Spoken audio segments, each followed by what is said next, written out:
Hello, everyone, and welcome to the first ever Essex Police Federation podcast. My name is Royston Martis, and I'm happy to be joined by Steve Martin, the chair of Essex Police Federation, and Andy Thorn, the secretary of Essex Police Federation. Hello, guys. How are you? Morning, Royston. Hello, really Royston. well. Excellent. Well, one of the reasons we're doing this first ever Essex Police Federation podcast is to get your message out there to as many folk as possible. So I thought I'd first start by Steve, Andy, getting Steve firstly to sort of introduce yourself to our audience, Steve. Absolutely. Steve Martin, I've been a police officer for 25 years. During that time, I've held operational roles up until June of last year when I became the chair of the Federation. During my service, I was a response officer in Southend for about 8 years, and then 17 years on the firearms team at the Force Support Unit. I became a work-based rep in about 2017, and throughout that time I came onto the board. I held the OPC, the Operational Policing Command portfolio. I was also the vice chair to Laura Heggie, and as I say, in June last year, I took the role of full-time chair. You're also a Bravery Award winner. I find one of the first times I met you, Steve, was on stage at your Bravery Award. So let's not. It was Royston. You know, I don't like to talk about my brave exploits, but I'm sure we'll talk about that more in the podcast. But absolutely, I've been there as the bravest of the brave. And we're looking forward to the Essex Police Federation Bravery Awards in May this year. Andy, your turn. Let's introduce yourself to the audience, please. Yeah, of course. I'm Andy Thorn. I'm the General Secretary of Essex Police Federation. I started policing back in 1999 with the Metropolitan Police and moved to work with the West Midlands Police shortly after that. I had some time in private business as well, run my own business, and then I joined Essex Police. So I've always either been a neighbourhood police officer or I've been a response police officer, with a short stint being a neighbourhood policing trainer as well. I stood to be a Fed rep because I really want to make sure that each and every member is getting fair representation, be that both nationally for political issues and also locally as well, to make sure that they're treated fairly with any of the processes that happen. I think that I really started to get involved with the Federation when I stood to be the Learning and Development portfolio lead for Essex branch. From then I took up the Deputy Secretary role and stood for election in June in 2025 when I was elected to be the General Secretary. A relatively new top team then, sort of 6 months or so in. One of the reasons you guys want to do the podcast, and we'll do more of these as the year progresses, is to get that message across to colleagues, to officers, to members about what the Federation can do for you, and to be honest, some of the things that it can't. So Steve, we'll start with you. Sort of broadcast to us, advertise some of the great things that the Federation can do and does do for colleagues across Essex. So, as everybody knows, the Federation is there. We're the staff association for the officers, and primarily, I think the understanding is we're there to look after the well-being. We can use the buzzwords of pay, working conditions, and generally just look after police officers. What that actually looks like in reality is we signpost people to the right help that they need. Now, whether that's assistance during a misconduct investigation, which is, I think, is often seen as the Federation is an insurance policy for when you get into trouble. Absolutely, we can signpost you to a rep to look after you. We can assist with your legal representation if that's appropriate. We can also represent your interests with the professional standards department to make sure that the right result is got. There is also, we look after officers that are suffering through ill health matters, equality issues, localised problems and force matters when they need a voice, when they need someone to stand up and look after them to make sure that they get the best working practices. That's what we're there for. that's the business side of it. But actually, when you talk about the great and the good stuff we do, we run the Essex Federation Bravery Awards, which you touched on, that I've been involved with both as a recipient and over the last few years, actually organising the event. And this year will be my first time running the event as the Fed chair. We provide support and assistance for a number of the sporting events that go on around the county. We look after departmental events and shows. An example of one we've got coming up, we've got the launch of the new police boat, which is going to be named after one of our special constables that sadly lost his life during COVID, Toby Speller. We're supporting that event. So what we do as a federation is to get out there, signpost our members to the stuff that's going to help them, support them through a process, and effectively make their lives a little bit easier. Andy, we often hear the phrase, don't we? What's the federation done for us? What, the toothless tiger? But you do a lot, don't you? Yeah, absolutely. So we look to make sure that our members have the best services available to them. We do that through group insurance, securing the best deals. And what that means is that officers don't have to go out and find the best support services because we do that on their behalf. Sure, there's some things that we can't do. Ultimately, we have rules and regulations that we're bound by, but we make sure that officers are treated fairly within those rules and regulations. So I think that one of the strongest things that we can do is advocate for an officer, and we do that with our legal representatives sometimes, and sometimes we'll do it ourselves. And we do that according to regulations and legislation. But then there is a world where, I hate to use the phrase managing expectations, but we need to let colleagues and officers know that the Federation can't do everything, Steve. They can't be the panacea to all ills and wrongs, can it? No, absolutely not. And we as a branch, we understand our limitations. And a prime example of that is when there are issues that are affecting all police officers on a national scale. We can't just phone the Home Secretary and say, can you change this pay award for this officer? Can you change these regulations? We can't do that. So what we have to do is we have to work with our national colleagues on the council and the national board to sort of engage the conversations with the people and the powers that be, the government departments, the MPCC, College of Policing. We have to be that voice. That's on a national scale, but locally, in a similar way, we can't always make things good for people, for want of a better phrase. If an officer is under investigation, that process we know, and I use the misconduct investigation. We know that is a timely process. It's a regulated process that has to be followed.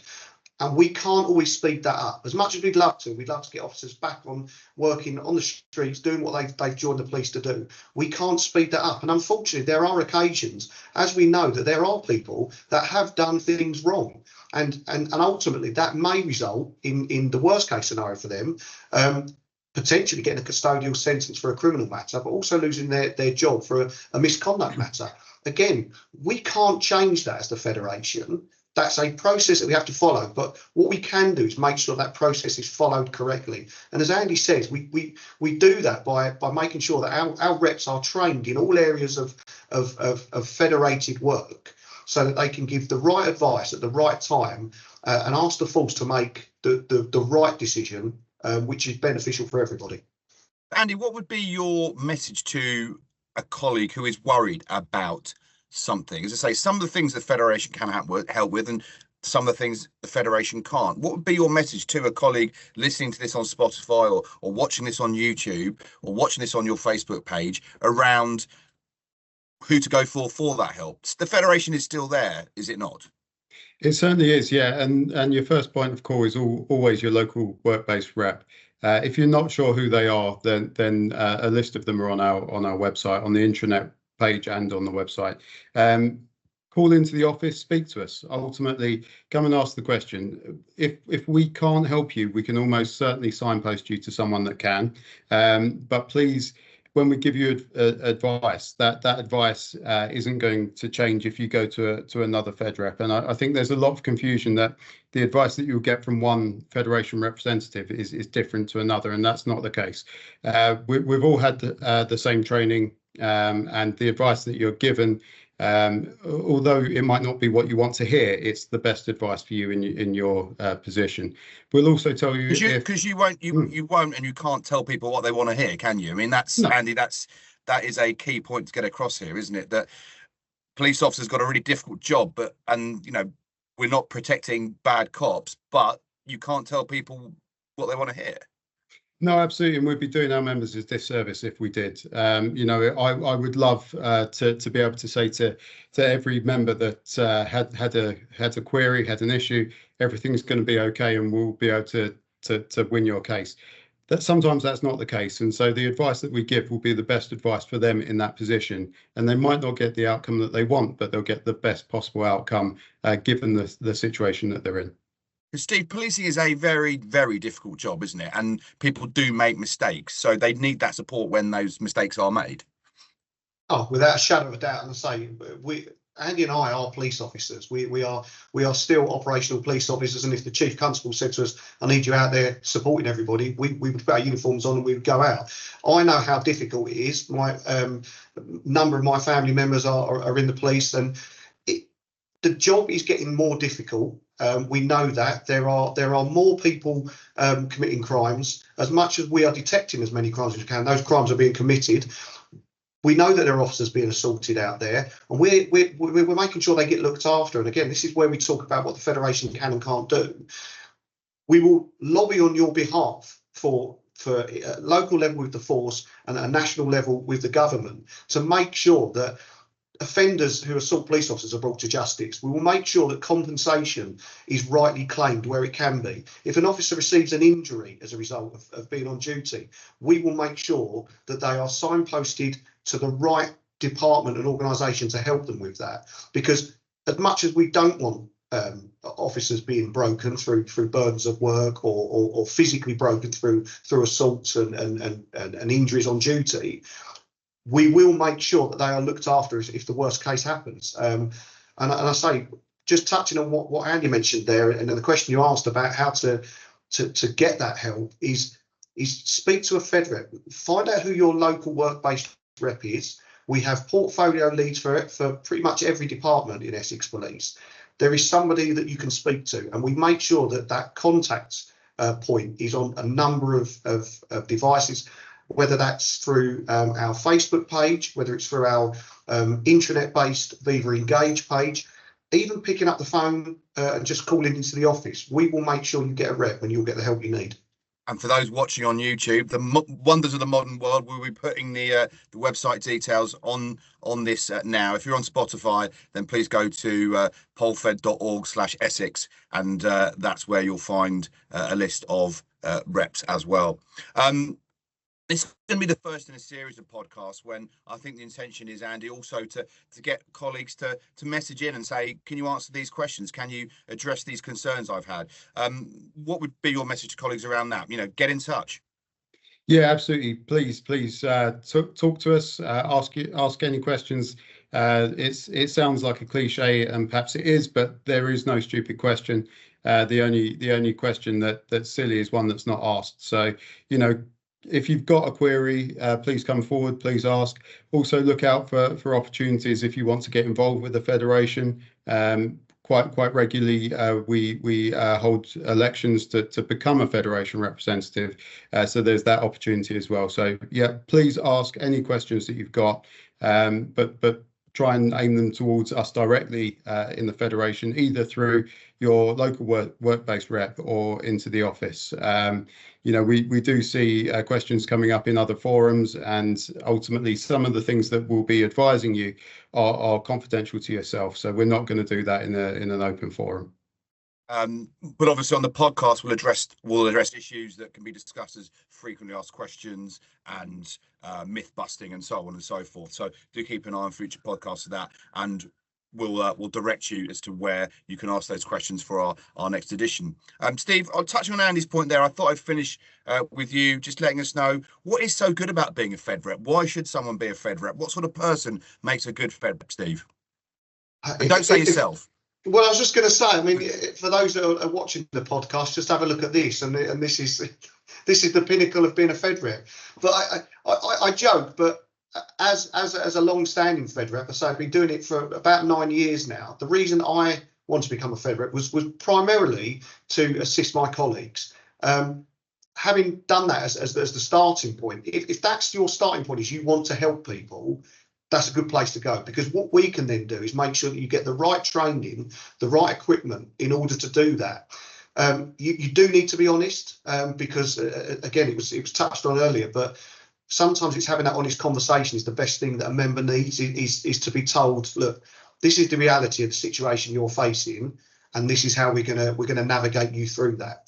I do think you need to be resilient as a Fed rep, because it's often seen as that thankless task of you're always the bad guy or the bad girl. Whatever you say to someone, somebody else is going to have a problem with it.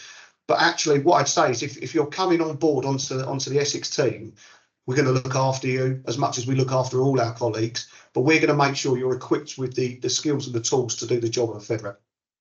Andy, in a few words, what makes a great Fed rep?